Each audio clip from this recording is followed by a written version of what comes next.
You guys loved last week's video on the French from episode 1 of Lupin. It took just 3 days to hit 1,000 views and I loved making it. Donc je me suis dit, pourquoi pas faire la même chose pour l'épisode 2? So that's exactly what we're going to do today. If you enjoy this one as well, do remember to hit that like button. Du coup, si vous êtes prêts, allez, c'est parti. Et qu'en fait, ce collier, il a jamais quitté le coffre des Pellegrini. Mais pourquoi ils mentiraient? J'en sais rien.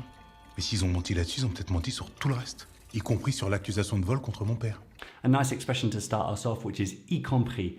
Y compris, which means including. So if you name several things before this expression and then you say y compris and then something else, you're basically specifying, just for emphasis, that this thing or this person is included in what you've just been mentioning. So let's take the example from the video. He talks about several lies being told. Ils ont menti sur ça, ils ont menti sur ça, ils ont peut-être menti sur tout le reste. And then he says, y compris sur l'accusation contre mon père, including lying about the innocence of my father.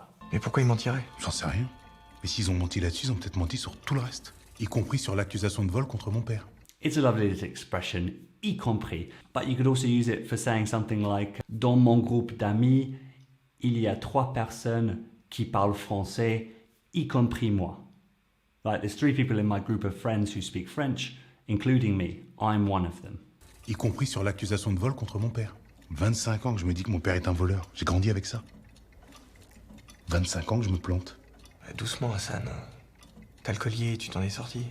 A nice reminder here that the French, if something has started in the past and continues today, they use the present tense, whereas in English we use the present perfect or a form of the past tense. So he said 25 ans que je me dis que mon père est un voleur. 25 ans que je me dis que mon père est un voleur. J'ai grandi avec ça. 25 ans que je me plante.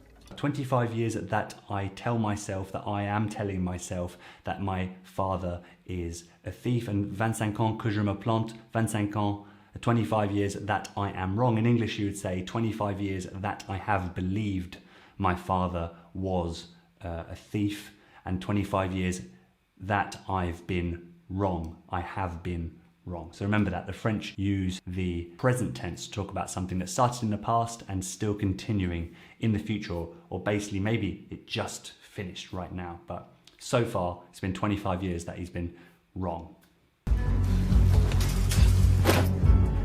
Bon, qu'est-ce que tu fous?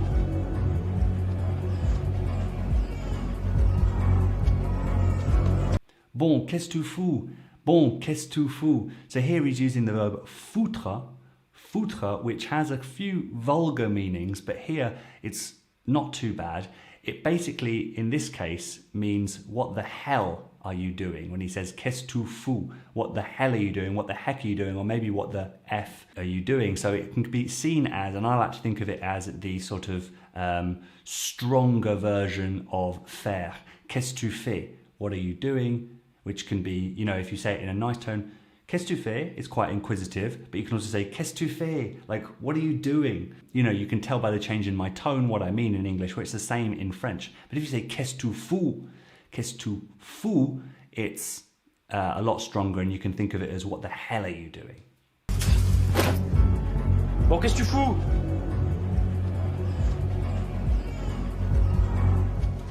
Mademoiselle Pellegrini, quelqu'un a déposé ça pour vous. Ah, merci. Avec plaisir.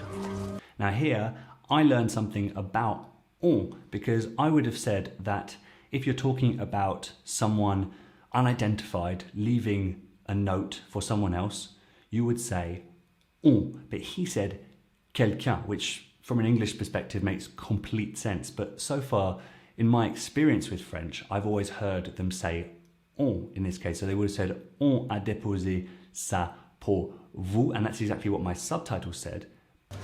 Mademoiselle Pellegrini, quelqu'un a déposé ça pour vous. Ah, merci. But the real French person in the video said, quelqu'un a déposé ça pour vous. So I'm recorrecting what I know on this topic for next time. And I now know with confidence that you can use quelqu'un in this situation. I'm still willing to bet it's more common to say on a déposé ça pour vous, ou on vous a appelé, for example. Frenchies in the comments, Please do let me know again. Is this quite common?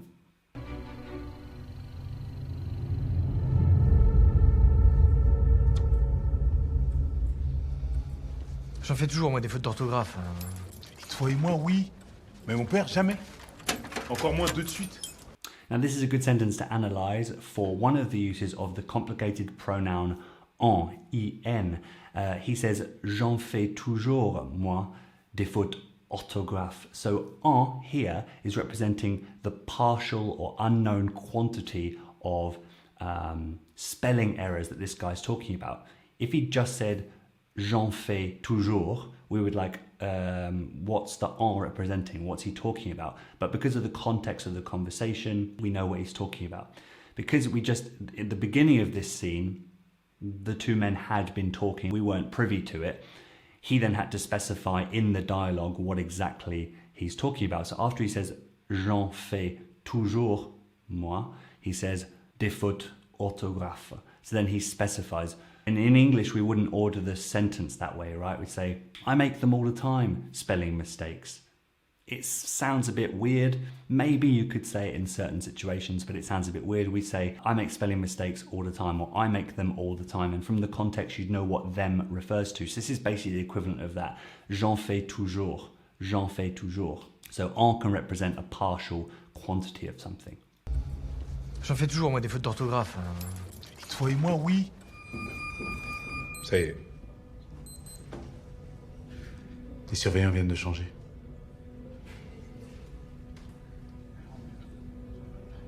Et les autres détenus?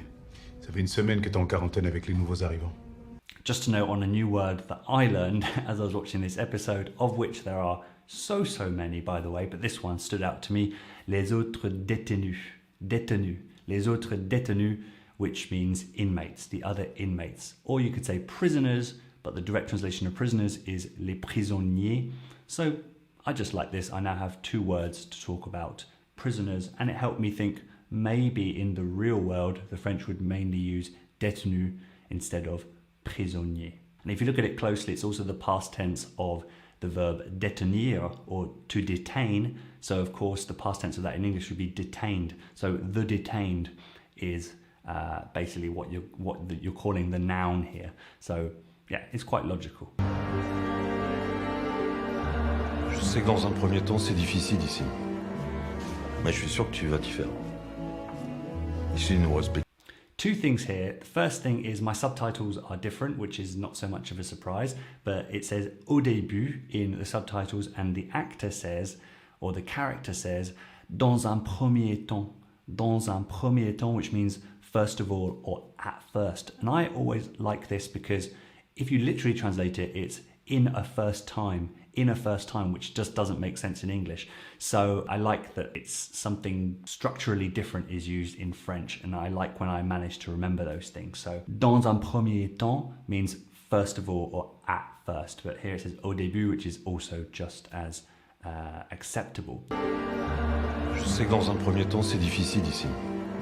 And the second thing he says is tu vas t'y faire. Tu vas t'y faire. Mais je suis sûr que tu vas t'y faire. Which is using the expression s'y faire. It's basically an expression used with a fixed y in it, which represents the thing you're going to get used to. So think of this as a synonym for the verb s'habituer à quelque chose, which would become s'y habituer. So you're going to get used to it here because it's difficult. Dans un premier temps, il est difficile ici, mais tu vas t'y faire. Mais je suis sûr que tu vas t'y faire. You're going to get used to it. So s'y faire is usually seen always with that Y. That's why I called it an expression, not necessarily a verb, but it would be se faire à quelque chose. Se faire à quelque chose, the same as s'habituer à quelque chose. Il vient d'arriver, il a déjà un peu de travers celui-là. C'est bon Marc, je m'en occupe. This one cracked me up because I went looking for the translation of this expression and it just kept coming up with a crooked fart. A crooked fart. It kept coming up with crooked fart and I was thinking, Who says that in English? What does that even mean, a crooked fart? It sounds quite painful though. But I kept looking and actually means to be off colour or to be out of sorts or to have a little problem. The prison guard said, il vient d'arriver, mais il a déjà un peu de travers celui-là. Il vient d'arriver, il a déjà un peu de travers celui-là. C'est bon, Marc. So like he's already a bit out of sorts, but he's just arrived. And yeah, I thought that was very funny. So to be a bit out of sorts is to have a crooked fart. Et tu fais quoi là? Tu vois pas? C'est 2 anagrammes d'Arsène Lupin. Et? Bah, c'est logique en fait. Il y a forcément un lien entre le voleur de collier et Arsène Lupin. C'est un angle étudié. Je fais quoi? J'en parle à Logier? Ouais, bah ouais. Très bonne idée, ouais. Tous, tu es passé pour un con. This one has come up several times in the series, so if you are still currently watching it or if you're rewatching it, listen out for this. Passer pour quelque chose ou passer pour quelqu'un. And she says, si tu veux passer pour un con, oui, go talk to your boss if you want to look like an idiot. Je fais quoi? J'en parle à Logier? Ouais, bah ouais. Très bonne idée, ouais. Tous, tu es passé pour un con. If you want to look like an idiot. Now, it doesn't mean physically look like based on your appearance. It's what you want to pass yourself. Are you going to pass yourself off as that? If you say that in his eyes or in her eyes, you're going to look like an idiot. So passer pour quelque chose ou passer pour quelqu'un. As far as I know, it's used mainly in the pejorative sense. Je l'ai vu qu'une fois parce que j'ai ramené un bouquin. Quand il m'a rendu le bouquin, il m'a dit que si un jour il y avait quelqu'un qui venait de sa part, il voudrait que je lui donne. Il disait que toutes les réponses étaient dedans. Et tu l'as toujours ce livre? C'est bien. Fouille dans mes affaires. Now, if you remember from last week, we had one use of the verb fouiller, and I said that it was very versatile in English. It could mean to search intensively for, to rummage, to frisk, all sorts of things like that. So last week the example was frisking. Either a security guard or a police officer can frisk you, can te fouiller. Permettez? Vous voulez me fouiller?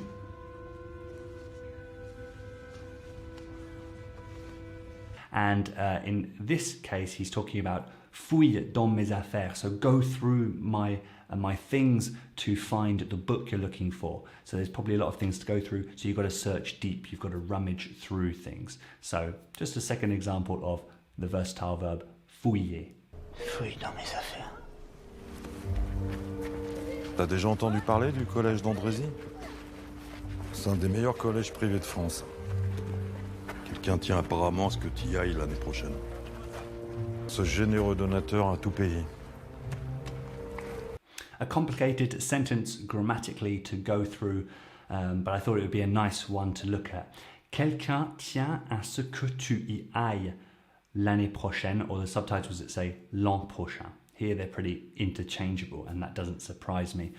But he says quelqu'un tient à. Now, tenir à means to really want. To really want. So, je tiens à te remercier. I really want to thank you, right? It's always tenir à quelque chose, right? So here it says quelqu'un tient à. Quelqu'un tient à. Someone really wants. Now, if after that you want to talk about a person, you need to use a subject pronoun. You can't just say quelqu'un tient à, tu y, blah, blah, blah. You need to add in ce que. It's just a rule with this, and it's similar to jusqu'à. So here, the thing in common is the à, right?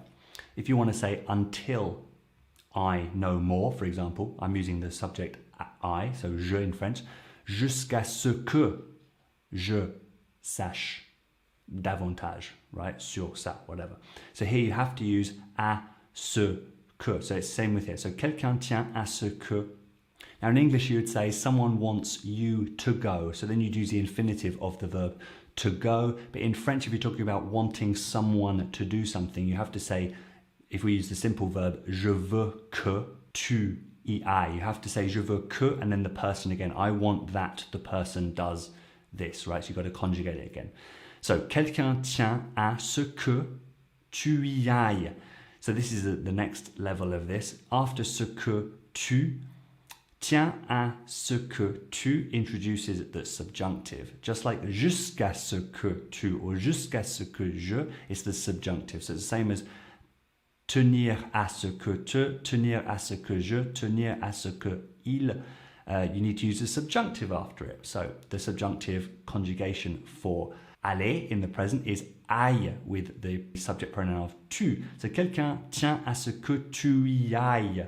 And we need to use y because he's talking about a place that was previously mentioned. So think of it as there in English. You know maybe already that you need to use y when you're talking about a place to represent that place. It's kind of a rule in French. So quelqu'un tient à ce que tu y ailles l'an prochain ou l'année prochaine. So it's quite a lot of things going on there in the sentence. How would I say this if you're not up to using this level of language? Well, you'd use the common verb of vouloir. Like I already mentioned a moment ago, if you want to say someone wants you to go there next year, well, instead of using tenir à ce que, because that is a mouthful and it's quite advanced, you could just use vouloir. So quelqu'un veut que tu y ailles l'an prochain.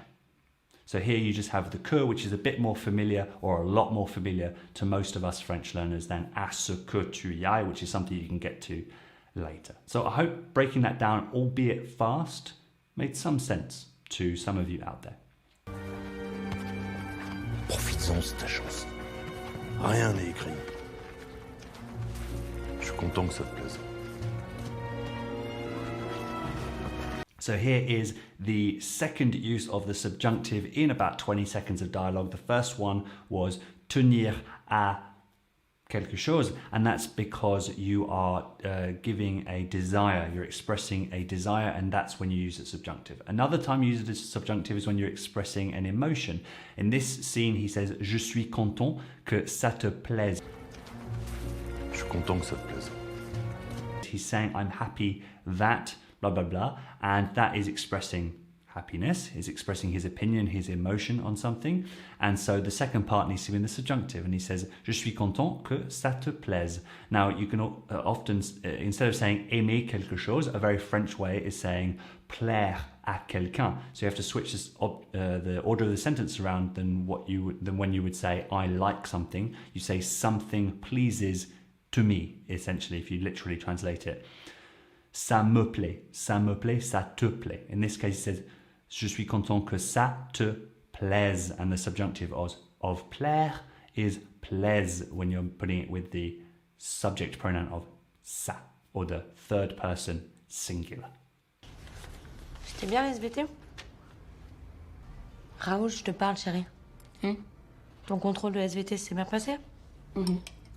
Now, after last week's mention of le SMIC, a French abbreviation for the minimum wage in France, a few of you enjoyed that I explained that. So here is another abbreviation in French, which is SVT, and it's a topic at school, which stands for Sciences de la vie et de la terre, which, as far as I can tell, it's sort of closest to human and physical geography that we learn in the UK. So SVT, Sciences de la vie et de la terre. Ton contrôle de SVT s'est bien passé? Tu préfères lire que de jouer à la console maintenant? Allez, non. And then she's shocked that her son is now deeply engrossed in his book and he doesn't even care about his games console anymore. She says, ben dis donc, ben dis donc. And this is an expression which basically translates to, well, what do you know? Or, well, I'll be damned. Or, oh boy. But I think that last one is much less common in English. Un truc. Ce que tu veux. Tu te démerdes comme tu veux. Mais tu fais sourire ma femme. Promis. Now, are you aware of the verb se débrouiller? Se débrouiller, which when you conjugate it would say je me débrouille or tu te débrouilles, and it basically means to get something done or to get by or to make the best of it, right? So you say comment ça va le français? Comment ça va le français? You say je me débrouille. Je me débrouille, like I'm getting there, I'm getting through it, right? I'm doing what needs to be done. So another more informal, but definitely not vulgar despite how it looks, form of this verb which expresses the same thing. is se démerder. Se démerder, and I say it looks vulgar because the word merde means shit, and that's slap bang in the middle of this verb. But se démerder means the same thing as far as I know. Tu te démerdes comme tu veux. Mais tu fais sourire ma femme. So he says, tu te démerdes comme tu veux, mais tu fais sourire ma femme. Tu te démerdes comme tu veux, mais tu fais sourire ma femme. So I don't care how you do it, you get it done. You make my wife smile. Tu te démerdes comme tu veux. Mais tu fais sourire ma femme. Voilà, ça c'est tous mes commentaires sur le deuxième épisode de Lupin. Qu'est-ce que vous en avez pensé? What did you think? Let me know down in the comments below. And do you want me to keep doing these videos on Lupin? There are 5 episodes so far to go through. I would love to know what you think. Don't hesitate to click that like button if you are still here and you enjoyed the video. It really does help me spread the message. And merci beaucoup à tous mes supporters ici et sur ko-fi.com, which help make this video possible. Thank you so much. Merci beaucoup d'avoir regardé tout le monde. À la prochaine.